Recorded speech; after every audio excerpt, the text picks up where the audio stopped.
connection live. For example, if you require a live feedback interaction with the audience. If you don't, it may be wise to pre-record this segment, which gives you the ability to get better quality video, which could possibly be edited if there are any mistakes or video dropouts. Thirdly, ensure key presenters have better quality video recording and broadcasting equipment. The success of your events may be dependent upon certain key presenters. If they cannot be at the central location, then try and ensure that they have access to better quality video production. This might involve them traveling to a studio close to them, or it may involve providing them with better cameras, lighting, audio, perhaps a backdrop that they can record their presentation independently. Even if it is part of a live video conference conversation, this can be edited for a later simulated live broadcast. Now let's talk about broadcasting and the live or the simulated live question. The subject of whether your event should be broadcast live or pre-recorded and broadcast at a simulated live event is highly connected to the structure of your event. Having bad video can be a make or break for an online event. Therefore, this is a consistent question that the Sardius team discusses with our clients. There are a number of pros and cons to each approach. Let's talk about live.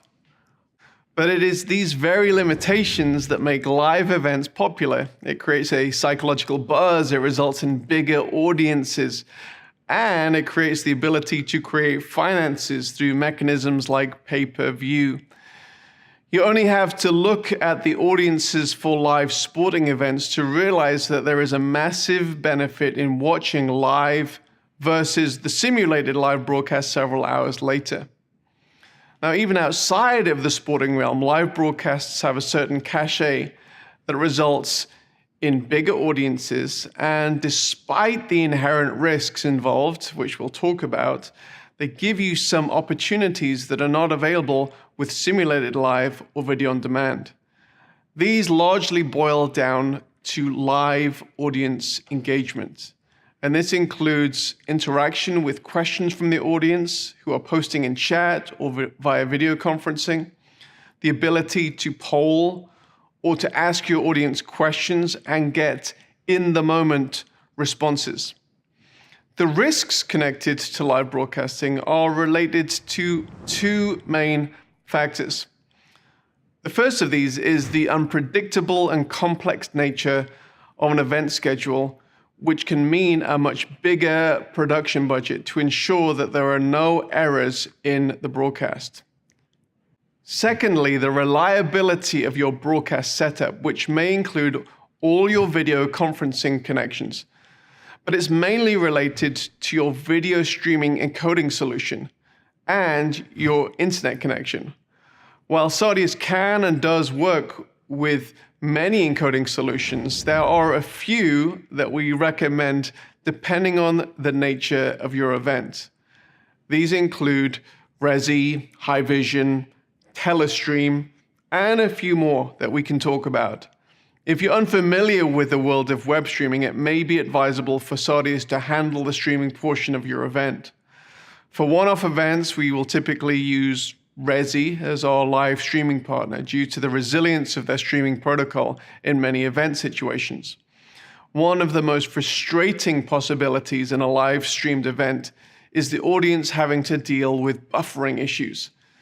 Mitigating the possibility of buffering is something we advise repeatedly and believe one of the best ways to do this is by using HLS streaming. Simulated live. Despite the cachet that's involved in live streaming, this may not be the right way for you to go for a number of reasons. Live broadcasts, if done well, can often cost more in terms of video production and streaming and can cause you a lot of stress due to the inherent risks involved. Some thrive on this risk, others don't. Another approach can be to pre-record your program and then broadcast it as if it's live.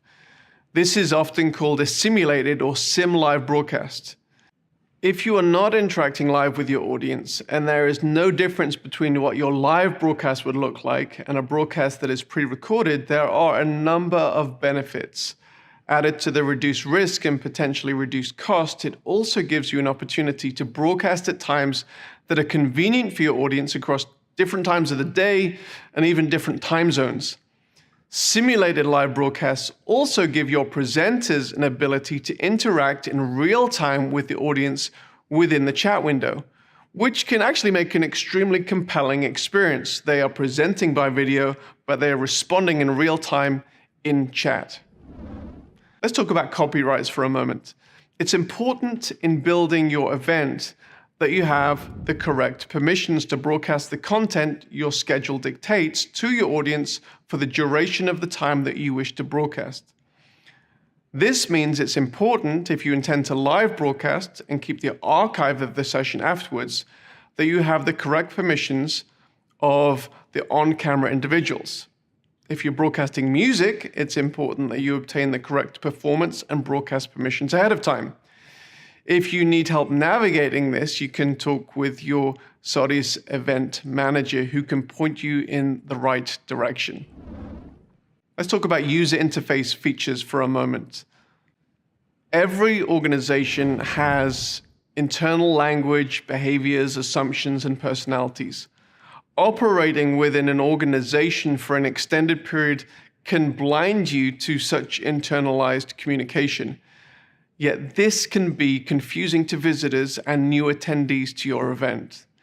There are simple methods of presenting information that can provide clarity and context to your event, and which can orient your audience to help them quickly understand what is going on and ultimately help them understand you.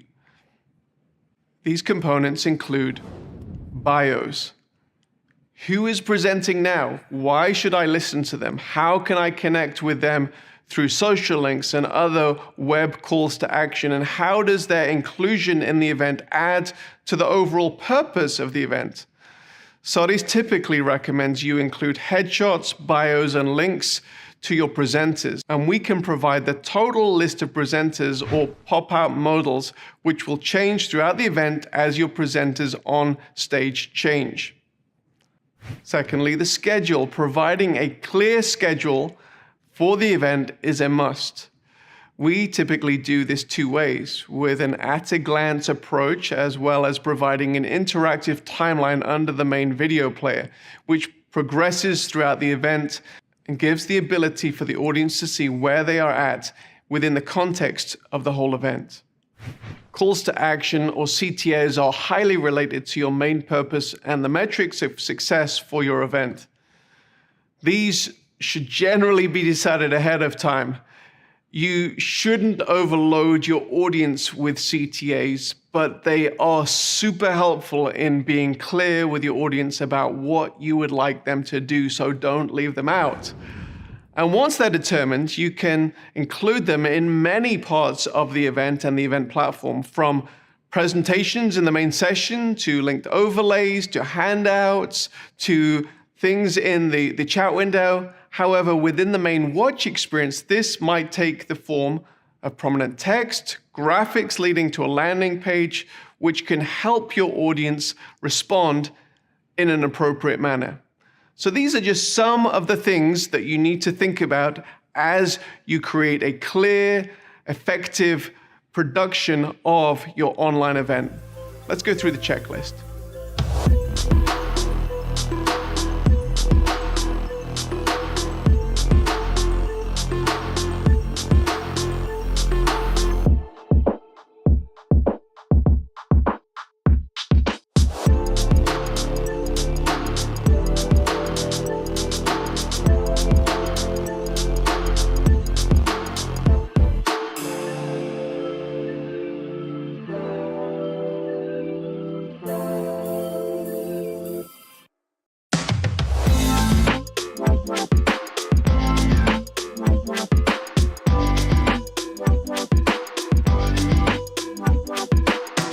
In this session, we want to take some time to discover how you can get your audience involved in the event.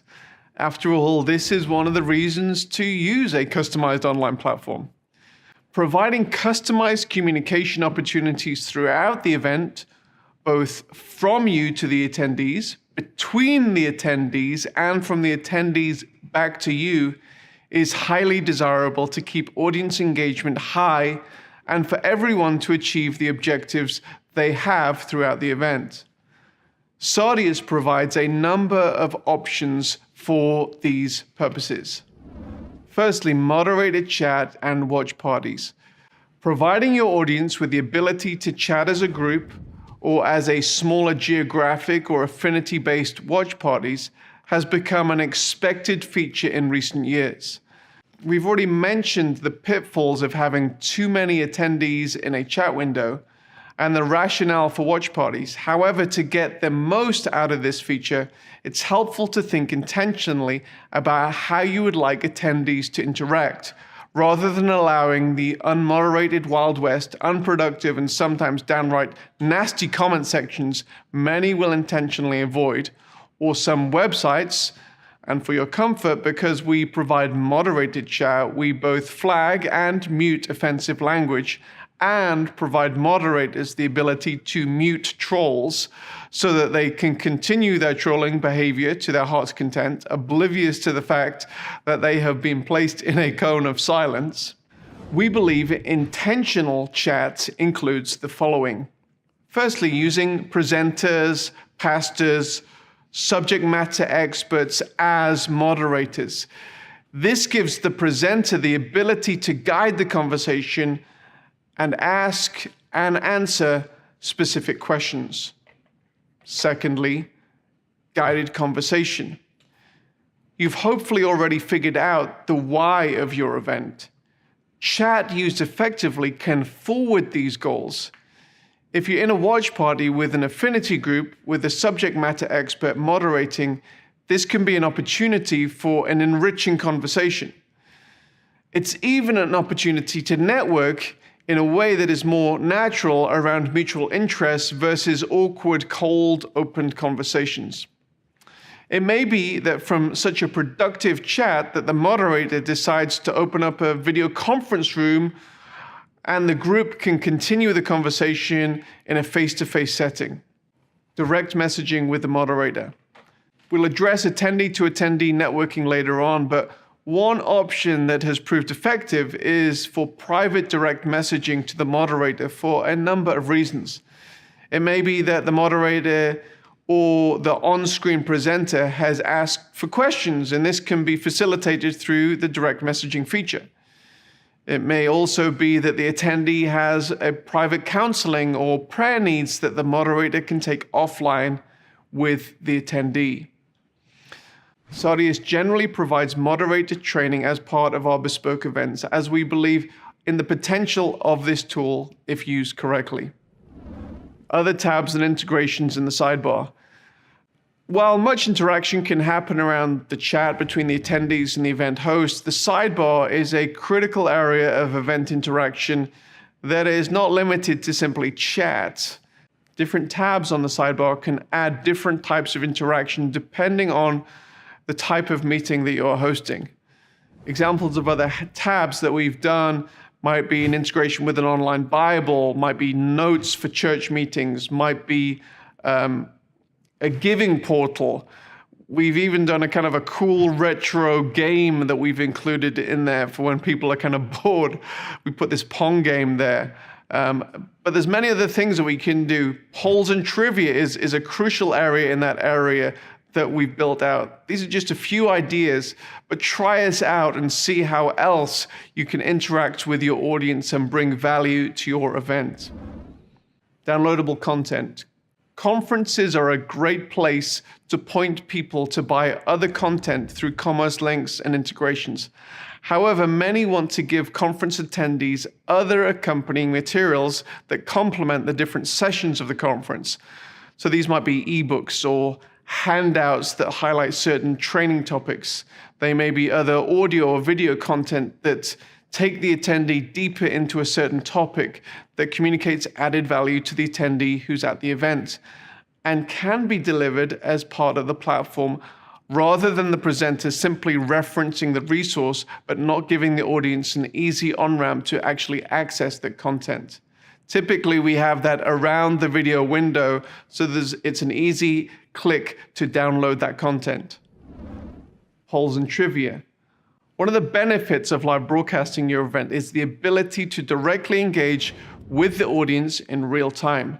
This means that the audience can ask you questions in real time, but it also means that you can ask questions of the audience and then interact with those answers.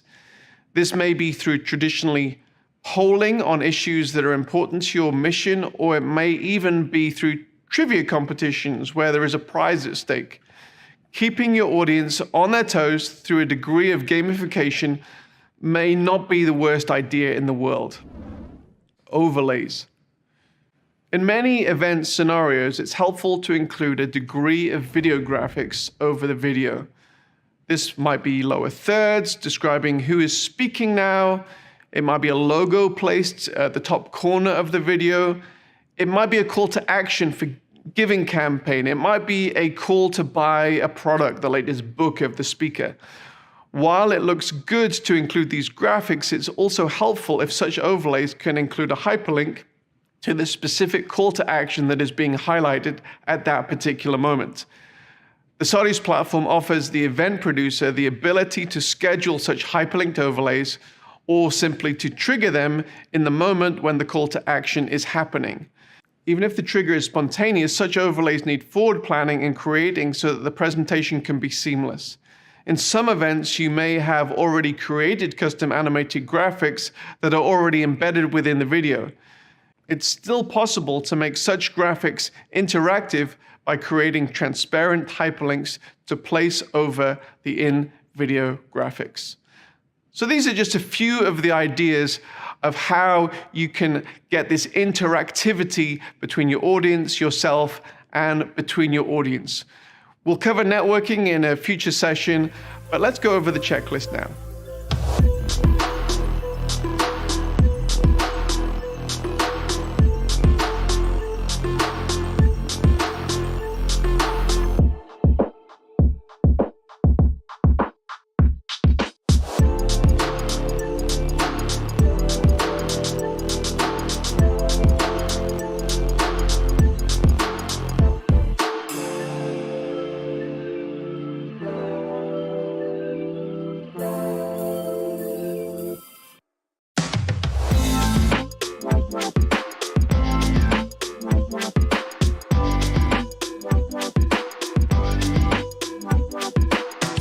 Up to this point, we have envisaged either an entirely on-site, an entirely online, or a hybrid event. However, there is another option that has become increasingly popular, and that is to offer physical or online host sites. What's a host site? A host site may be a home, a church, an office, or any other location where attendees can gather in smaller groups to participate in the event. Providing an excellent host site experience, like every other component of a world-changing event, needs intentionality. We will leave the hospitality and the in-person network elements to one side for now, and focus on the broadcast and the online components. The first thing that is important to ensure at your host site is that you have good video and audio quality. This might be as simple as casting the video player onto a large TV screen in a home or an office.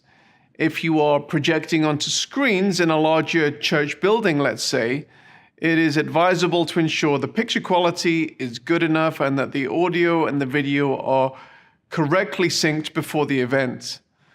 At Saudius, we typically advise all attendees to log into the event maybe 15 or 30 minutes before the event to ensure that there are no issues with your device, keeping in mind that many problems faced online are solved by simply rebooting the device. It's advisable to allow time if this is needed. However, with larger host sites, we typically advise that it is good practice to do a host site test to iron out any technical niggles should they exist. Let's talk for a moment about the second screen experience which Saudius provides. With screencasting becoming an increasingly, the question is then asked how members of the host site can engage in some of the context-giving and interactive features of the online event, such as how attendees can find out details of who is presenting now, what is coming up, or how the host site audience can engage in chat or ask questions or respond to polls or trivia questions. The solution to this challenge has been the creation of a second event experience, which simply includes those interactive features and is built